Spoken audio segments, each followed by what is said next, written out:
A graça e a paz de Jesus para todos os discípulos do Manancial Ágape. Tudo bem com vocês?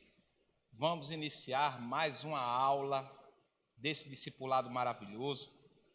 Nós vamos dar continuidade àquele assunto, lembra da matéria, a família? E eu gosto muito, é um assunto que particularmente eu gosto muito de falar sobre a família, não é?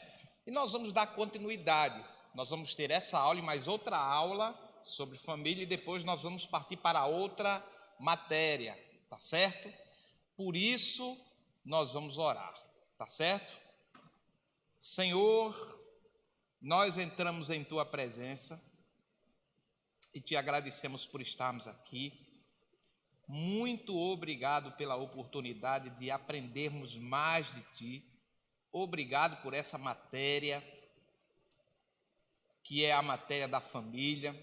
Eu quero pedir ao Senhor, que o Senhor abra o nosso entendimento, como sempre o Senhor tem feito, abra o entendimento dos discípulos, daqueles que são candidatos ao batismo nas águas, que o Espírito Santo venha nos preparar, nos orientar, nos capacitar através da Tua palavra. Senhor, enquanto a aula estiver sendo ministrada, Senhor, vai curando as nossas emoções, resolvendo conflitos familiares, trazendo, meu Pai, instruções poderosas para que possamos trazer para a prática dentro do nosso território familiar, Senhor, que é algo tão sagrado. Muito obrigado, Senhor, pela Tua bondade. É assim que nós oramos e já Te agradecemos em nome de Jesus. Amém. Amém, meus irmãos? Então você vai pegar aí, eu acredito que você já esteja aí de mão com o seu caderno, com a sua caneta para fazer anotações. Essa aula vai ser uma aula boa, vai ser uma aula rápida, né? Mas vai ser muito eficaz para a vida, principalmente dos casais, né? A gente sabe que a maioria dos discípulos são solteiros, não se casaram ainda. Então já é bom porque você aí já vai se preparando, né? Futuramente você vai se casar, acredito eu, se Jesus não voltar. Então você já tem aqui uma ideia do que é casamento, não é?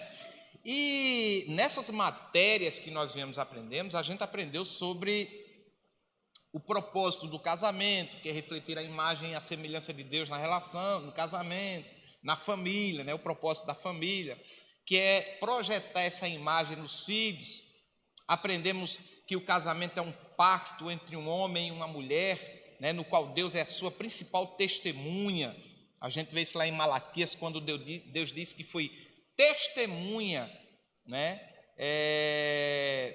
Entre a mulher da mocidade de um homem, não é isso? Então, aprendemos que o casamento é heterossexual, é macho e fêmea, né? O casamento ele é indissolúvel. E hoje nós vamos falar sobre o porquê de você estar casado, né? Então, nós aprendemos sobre o propósito. Hoje nós vamos saber o porquê, né? Como ter um casamento assim abençoado? Como você ter um casamento edificado sobre a rocha?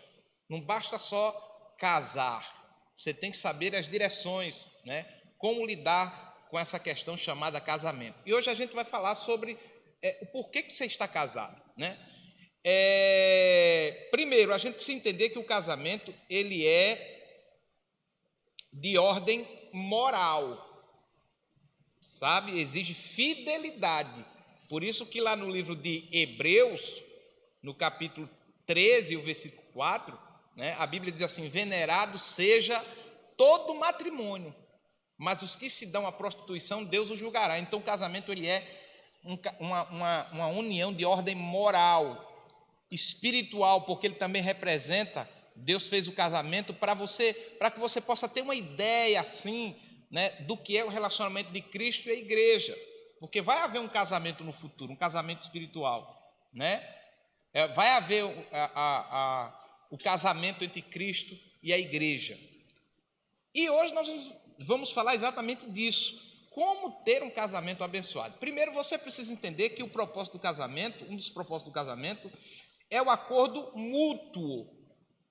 Olha só a palavra, acordo mútuo. Não existe casamento sem acordos. Você tem que fazer acordos com o teu cônjuge. Então você que já é casado, né, você que ainda vai casar, aprenda uma coisa: se você não gosta de fazer acordo, se você não gosta de dialogar, se você não gosta de acertar as coisas no casamento, então se você acha isso, é melhor que você não se case. Porque não existe casamento sem acordos. Tem um texto aqui no livro de Provérbios, Provérbios de número 31 e o versículo 11. Vamos ler, né? Provérbios de número 31 e o versículo 11. Está aqui na Bíblia. Estou sendo aqui bem devagar, bem paciente para você anotar aí a referência, né? Provérbios de número 31, que fala da mulher sábia, inclusive, hein? As mulheres aí, se quiserem ler esse texto, é muito interessante. Olha só o que o texto diz. Está aí na tela. Diz assim: o coração do seu marido está nela. Nela quem? Na esposa. E a ela nenhuma fazenda faltará. Olha o que o texto diz, isso é um acordo. Se eu quiser ter um casamento abençoado, eu preciso confiar no meu cônjuge. Acordo mútuo quer dizer o seguinte: nós vamos construir nessa vida a dois, né, um relacionamento fundamentado na confiança. Não existe casamento saudável onde a confiança, onde o aspecto da confiança, onde o sentimento da confiança não é presente. Tem que confiar. Por isso que você precisa levar muito a sério o casamento, porque um dos propósitos do casamento é o acordo mútuo.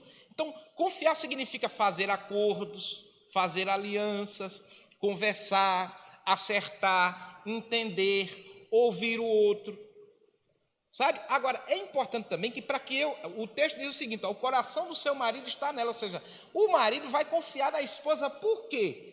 Porque ele entende que, assim como ele, a esposa também tem responsabilidades no casamento. O marido tem seu papel no casamento e a esposa também.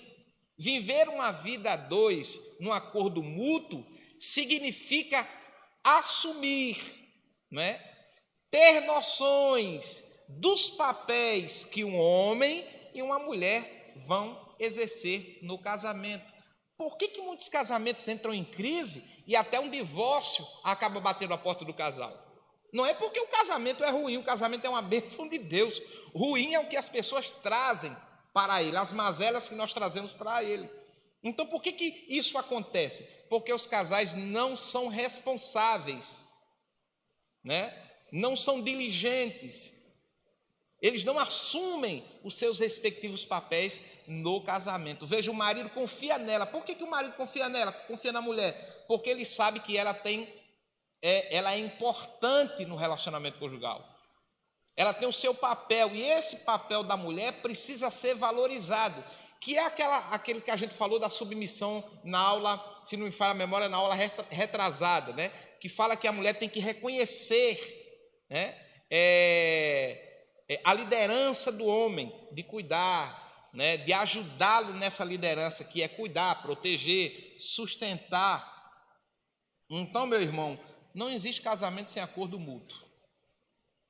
Quando você confia no seu cônjuge, você está dizendo: ele é capaz, ele tem capacidades. Você não faz tudo sozinho no casamento, porque do outro lado da corda existe alguém que você escolheu dividir a sua vida.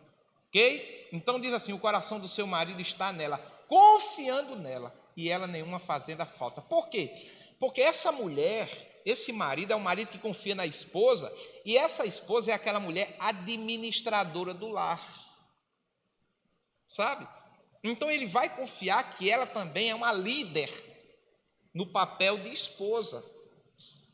Sem essa confiança, o casamento acaba entrando em crise. Esse é um dos papéis do casamento, né?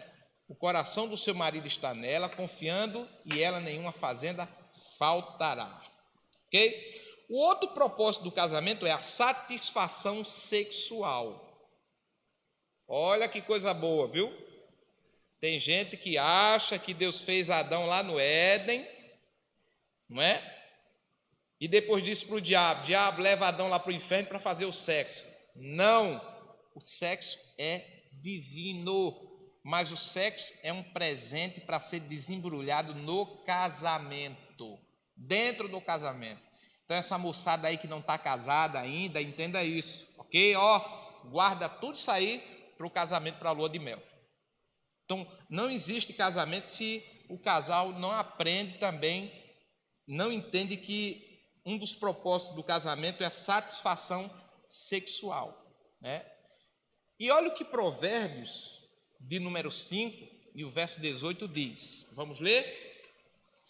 Provérbios, de número 5, e o versículo 18, diz aqui.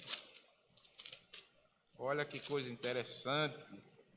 Diz aqui: seja bendito o teu manancial, e alegra-te com a mulher da tua mocidade.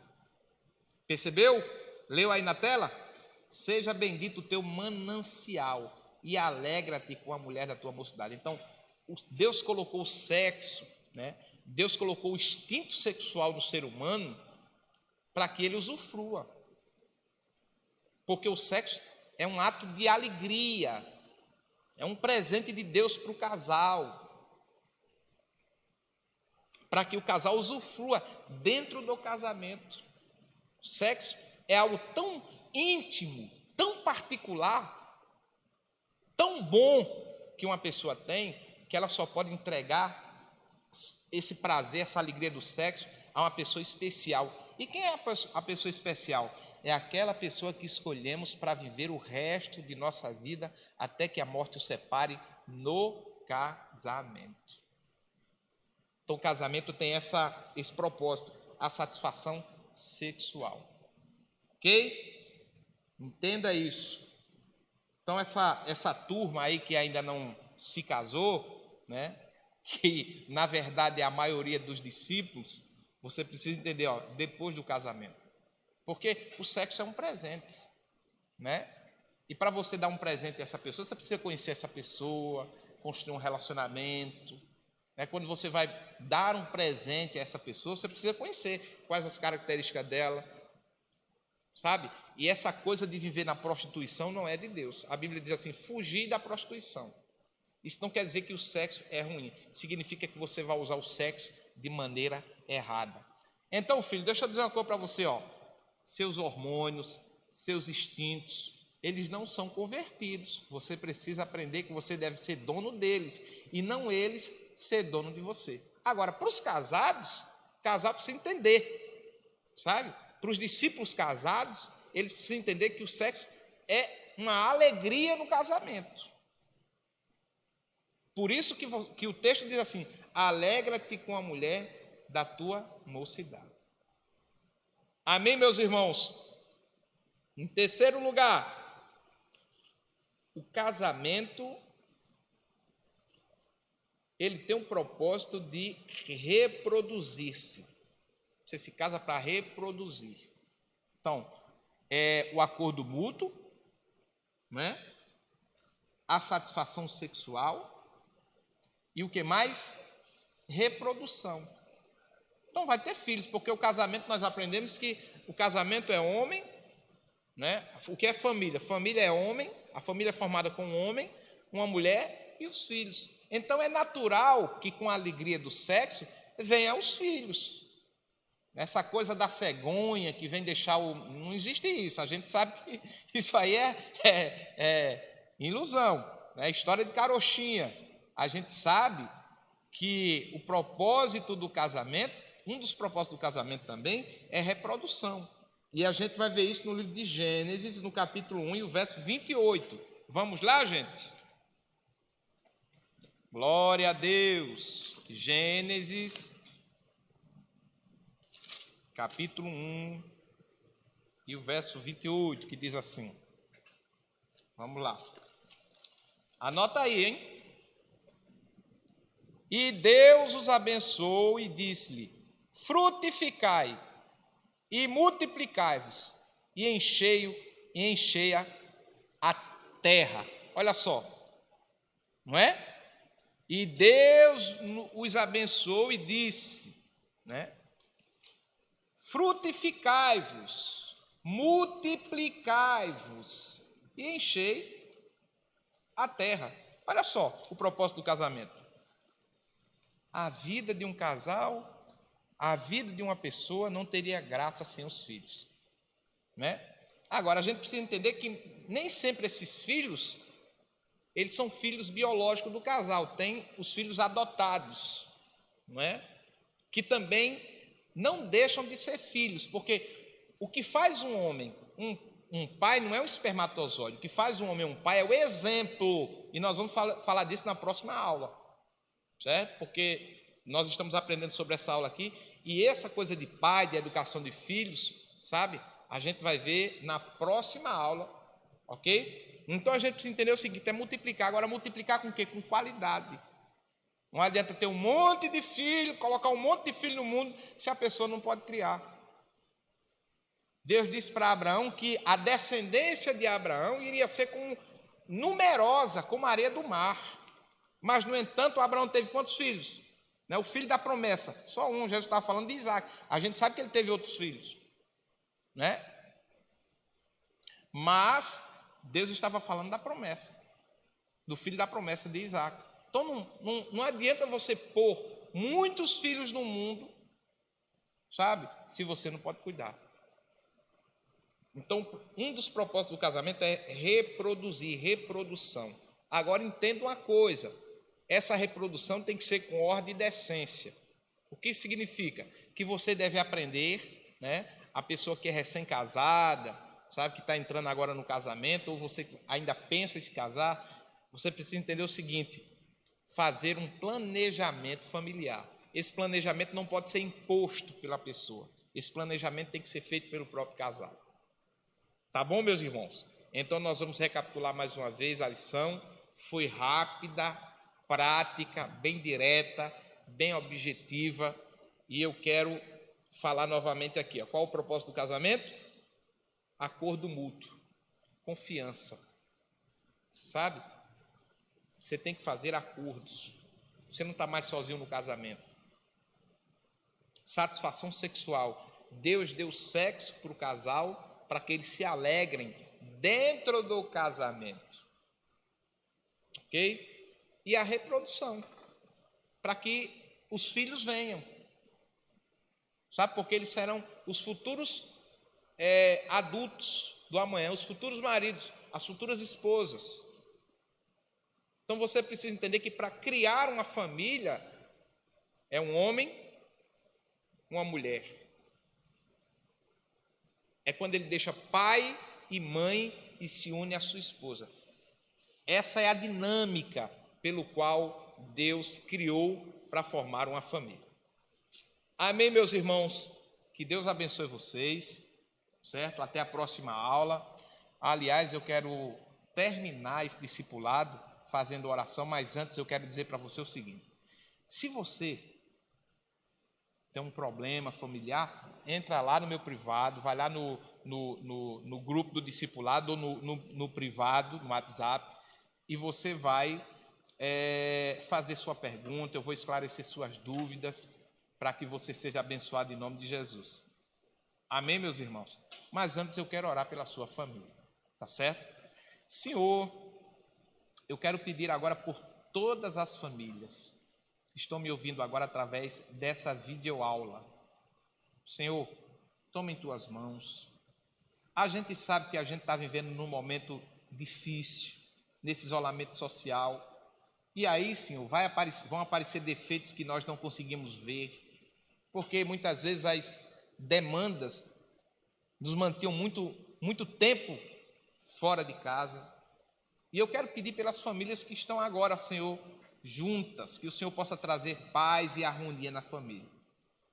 Que cada casal aprenda a fazer acordo, que haja confiança, que um valorize, Senhor, as capacidades do outro. Sem esse reconhecimento, Pai, sem essas valorizações, não é possível ter um casamento harmônico, Senhor.